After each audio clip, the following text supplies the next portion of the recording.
22. Having purified your souls by your obedience to the truth for a sincere brotherly love, love one another earnestly from a pure heart. Since you have been born again, not of perishable seed, but of imperishable, through the living and abiding Word of God. First off, the difference between holy or set apart and well-behaved. Notice, having purified your souls by obedience to the truth. What is the truth? Torah. So the truth that they are obedient to is the Torah, the Word of God, the law. For a sincere brotherly love, love one another earnestly from a pure heart. Since you have been born again, not of perishable seed, but of imperishable.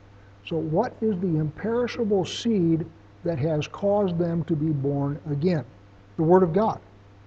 Now, Paul, other places, talks about the burial of your body in the grave as the planting of a seed. And unless the seed dies, there is no fruit. What's a seed? Nothing but information. A seed contains all of the information needed to make an oak tree, providing that seed is an acorn. If it's a cantaloupe seed, you won't get an oak tree, you'll get a cantaloupe.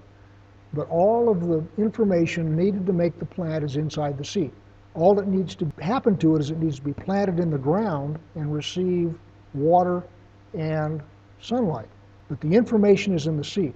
So what you're doing in your body is you are preparing a seed that is going to be planted in the ground and is going to then grow up at the resurrection and bear fruit. So what you're doing as you go through this life is you are adding information to the basic stuff of the seed that you got when you were born. So what you're doing is you're developing the character that is going to come up out of the grave at the resurrection, and that character is being developed here.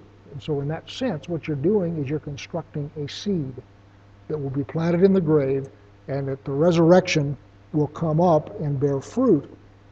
But the fruit that it bears is a function of the information you put into it before you bury it. What we're talking about in another context, Paul writes about it and calls them crowns.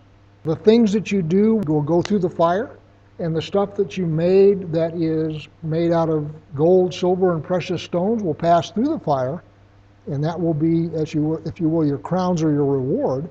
There'll be a whole bunch of it that will get burned off in the process.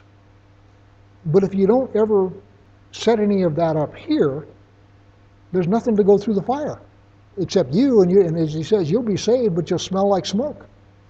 And you will not have great honor after the resurrection. I mean, that's what he says. You have a life to live, and quite frankly, 90% of it isn't explicitly aimed at God. And it's all good stuff. I mean, you're raising a family, you're earning a living, you're doing all sorts of stuff, and that's all good stuff, providing you're doing it honorably, which I'm sure you are. And all of that goes into the information that goes into the grave with you and will be there when you're raised from the dead.